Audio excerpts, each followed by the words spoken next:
ساری جو civil war ہو رہی تھی یا جو باغی تھے، ترکی کے بھی کچھ کنسرنس تھے. ترکی کے یہ کنسرنس تھے کہ وہاں کرز بھی رہتے ہیں سیریا میں، صحیح، اور کرز کا ایک بہت بڑا مسئلہ ہے ترکی کے لیے.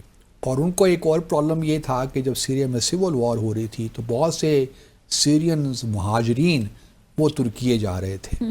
تو ترکی نے پھر یہ کیا کہ ان مہاجرین کو روکنے کے لیے کم از کم اس نے اپنا ایک سیرین ٹیریٹری، اپنا جو بارڈر ہے اس پہ قبضہ کر لیا، اور ایک بارڈر انہوں نے سیرین ٹیریٹری بنا کے بفر زون بنا لیا اس پہ قبضہ کر کے.